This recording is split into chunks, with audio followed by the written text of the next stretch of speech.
Hello everyone, welcome to this video. In today's video, we are going to discuss about the universe. तो आज की इस video शुरू करने से पहले मैं आप लोगों को बताना चाहूँगा, इससे पहले हम लोगों ने और एक वीडियो अपलोड किया जिस पे हम लोगों ने डार्क मैटर और डार्क एनर्जी के बारे में डिस्कस किया। अगर आपने उस वीडियो को नहीं देखा है, एक बार उस वीडियो को ज़रूर देख ले, मैं लिंक डिस्क्रिप्शन पे दे दूँगा। तो आइए आज का वीडियो शुरू करते हैं। It was believed that the earth was standing on the back of a giant tortoise and is a flat disk. तो हमारा हमेशा से यही मानना था कि हमारा जो अर्थ है वो एक फ्लैट डिस्क है और ये खड़ा है बहुत ही बड़ा एक टर्टोज यानी कछुए के पीठ में। आइए इस पिक्चर पे देखते हैं। अब देख सकते हैं यहाँ पे बहुत ही बड़ा एक कछुआ है, उसके पीठ पे 4 हाथी खड़े हैं और इनके ऊपर खड़ा है हमारा अर्थ। और यहाँ पे आप देख सकते हैं हमारा अर्थ को एक फ्लैट अर्थ जैसा दिखाया गया, जो कि हमारा विश्वास था। In 340 BC, Greek philosopher Aristotle, in his book On the Heaven, put forward 2 strong arguments to believe that the earth was round rather than a flat disk. तो ये जो फ्लैट अर्थ का कॉन्सेप्ट है ये कई सालों तक चलता रहा, यहाँ तक कि 340 BC तक। उसके बाद ग्रीक फिलोसोफर एरिस्टोटल अपना बुक ऑन द हेवन लेके आए, जिसपे उन्होंने पहली बार ये बात कहा था कि हमारा अर्थ जो है वो राउंड है, ना कि एक फ्लैट डिस्क।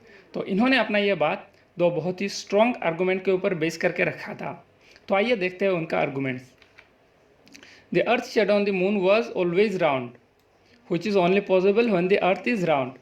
इनका यह मानना था ल्यूनर इक्लिप्स के टाइम पे जब हमारा अर्थ का शेडो मून के ऊपर प्रोजेक्ट होता है, तो जो अर्थ का शेडो मिलता है वो हमेशा हमें राउंड मिलता है।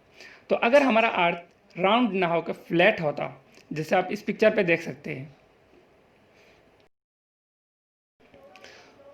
यहाँ पे हमारा अर्थ फ्लैट अर्थ दिखाया गया। तो अगर हमारा अर्थ ऐसे फ्लैट होता तो हमें राउंड शेप का शेडो तभी मिलता जब सन यहाँ पे होता, पूरा अर्थ का सेंटर पे नीचे, और अगर मून यहाँ पे होता तभी जाके हमें कुछ इस तरह का राउंड शेडो मिलता। और for any other position of sun, for example जब सन यहाँ पे होता या फिर किसी अदर पोजीशंस पे होता तो हमें ऐसे इलिप्टिकल शेडो मिलता, जो कि हमें नहीं मिल रहा है। इसका मतलब हमारा अर्थ फ्लैट नहीं है बल्कि राउंड है। आइए दूसरा आर्गुमेंट देखते हैं। Greek new from the travel the north star appeared lower in the sky when it is seen from the south. तो पहले के ज़माने के लोग जब ट्रेवल्स किया करते थे तो रात को वो लोग अपना डायरेक्शन को पता करने के लिए स्टार्स को ऑब्जर्व किया करते थे। यही से उन लोगों को एक चीज़ एक्सपीरियंस हुआ, जब भी नॉर्थ स्टार को देखा जाता था दूसरा पोजीशन से तो उसका पोजीशन चेंज होता था। आप यहाँ पे समझ सकते हैं इस एनिमेशन से। फॉर एग्जांपल ये वाला है नॉर्थ स्टार, जिसे हम पोल स्टार भी कहते हैं। जब कोई भी इंसान इसको नॉर्थ पोल से देखेगा ऑलमोस्ट उसको ओवरहेड पे दिखाई देगा। उसी स्टार को साल के उसी समय अगर कोई इंसान इक्वेटर के पास से देखे तो वही स्टार उसको ऑलमोस्ट होराइजन पे दिखाई देगा। तो ये जो अपरेंट चेंजेस इन पोजीशन है ये क्यों हो रहा है, इसी बात को एरिस्टोटल ने कहा था क्योंकि हमारा अर्थ राउंड है। Aristotle thought that Earth was stationary and Sun, Moon, stars moved in circular orbit. He believed that the Earth is at the center of the universe. तो अपने इन्हीं 2 आर्गूमेंट्स के ऊपर बेस करके इन्होंने ये स्टेटमेंट दिया। उनका ये कहना था कि हमारा अर्थ एक स्टेशनरी है, यानी कि जो चीज़ अपने जगह पे फिक्स रहता है, मूव नहीं करता है, और बाकी सन, मून, स्टार्स ये सब क्या कर रहा है, सर्कुलर ऑर्बिट पे हमारा अर्थ को रिवॉल्व कर रहा है। इनका ये भी मानना था कि हमारा जो अर्थ है ये यूनिवर्स का सेंटर पे है। This model was elaborated by Ptolemy in 2nd century. He thought that the earth is at the center, surrounded by 8 spheres, namely moon, sun, stars and 5 planets, Mercury, Venus, Mars, Jupiter and Saturn.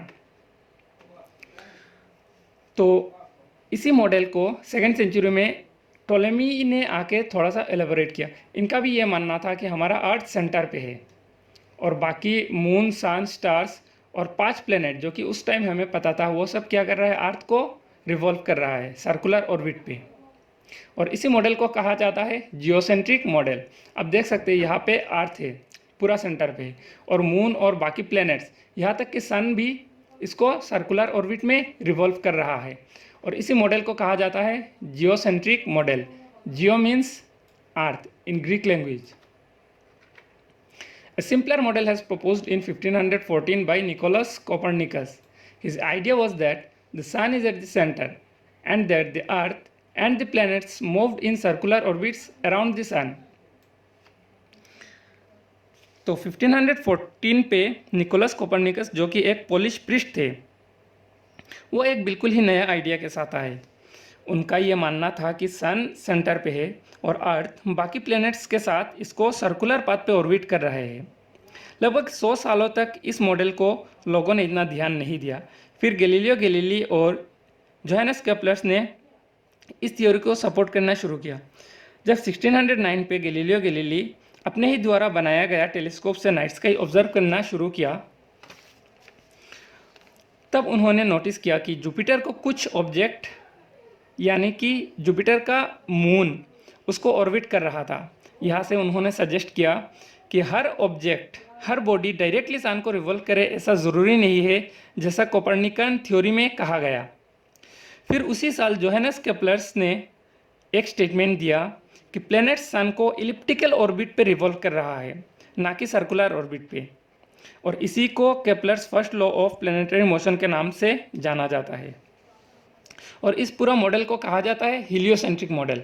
आप देख सकते हैं इस model पे ये कहा गया, Copernicus ने ये कहा कि सन जो है वो सेंटर ऑफ द यूनिवर्स पे है और बाकी जो प्लैनेट्स है, या आप देख सकते हैं मार्स, ठीक है, वेनस, सैटर्न, वो सब क्या कर रहा है, सन को रिवॉल्व कर रहा है, ठीक है। और इसमें जो दो मॉडिफिकेशन गैलीली और केपलर ने दिया, ये कुछ ऐसा था। गैलीलियो ने कहा ये जो हर ऑब्जेक्ट को सन को डायरेक्टली रिवॉल्व करे ऐसा ज़रूरी नहीं, यानी कि यहाँ पे जैसे कि जुपिटर का 2 मून है, ठीक है, जैसे अर्थ का मून होता है ऐसे ही जुपिटर का मून है, और वो क्या कर रहा है, जुपिटर को ऑर्बिट कर रहा है। तो यहाँ से क्या प्रूव हुआ कि हर एक ऑब्जेक्ट जो, फॉर एग्जांपल दिस ऑब्जेक्ट, ये डायरेक्टली सन को रिवॉल्व करे ऐसा ज़रूरी नहीं है। और केपलर ने जो कहा, उन्होंने ये कहा फॉर एग्जांपल ये जो अर्थ है सन को रिवॉल्व कर रहा है, वो सर्कुलर ऑर्बिट पे नहीं, वो कुछ ऐसा इलोंगेटेड सर्कल यानी कि इलिप्टिकल ऑर्बिट पे रिवॉल्व कर रहा है। आज हमें ये पता है कि सेंटर ऑफ द यूनिवर्स जैसा कोई टर्म एग्जिस्ट ही नहीं करता है, क्योंकि अगर हम लार्ज स्केल पे बात करें तो किसी भी पॉइंट को कंसीडर करने से चारों ओर हमें यूनिफॉर्म डिस्ट्रीब्यूशन ऑफ मैटर मिलता है। और अब हमें पता है कि सन जैसा लाखों करोड़ों स्टार्स एक पॉइंट को रिवॉल्व कर रहे हैं और इसे गैलेक्सी कहा जाता है। आप देख सकते हैं ये हमारा ही गैलेक्सी का फोटो है, ठीक है, इसे गैलेक्सी कहा जाता है। और यहाँ पे लाखों करोड़ों स्टार्स क्या कर रहा है, इस सेंटर को रिवॉल्व कर रहा है। आप यहाँ पे देख सकते हैं यहाँ पे लाखों करोड़ों स्टार्स है जो कि इस सेंटर को रिवॉल्व कर रहा है, और इस पूरा सिस्टम को कहा जाता है गैलेक्सी। और ऐसे ही कई लाखों करोड़ों गैलेक्सी मिलकर बनता है हमारा यूनिवर्स। आप देख सकते हैं यहाँ पे लाखों करोड़ों गैलेक्सीज है, ठीक है, इसे कहा जाता है यूनिवर्स। ऐसे भी साइंटिस्ट हैं जो सिर्फ यूनिवर्स तक सीमित नहीं रहते। उनका यह मानना है कि हमारा यूनिवर्स जैसा और भी बहुत सारे यूनिवर्स मौजूद है, जिसे एक साथ मल्टीवर्स कहा जाता है। आप देख सकते हैं, कंसीडर कीजिए ये एक यूनिवर्स है, तो ऐसे साइंटिस्ट लोग ये भी कहते हैं कि हमारा यूनिवर्स सिर्फ एक ही यूनिवर्स नहीं है, ऐसे और भी कई सारे यूनिवर्स मौजूद है। लेकिन इस मल्टीवर्स का कॉन्सेप्ट को आज तक यूनिवर्सली एक्सेप्ट नहीं किया गया। ऐसे कई सारे सवाल हैं जैसे multiverse, worm hole, time travel और भी बहुत कुछ, जिनका जवाब मिलना बाकी है। अब ये समय ही तय करेगा क्या हमें इसका जवाब मिलता है या नहीं। तो वीडियो को पूरा देखने के लिए धन्यवाद। आप अपना राय क्या है इस बारे में कमेंट करके हमें ज़रूर बताइए।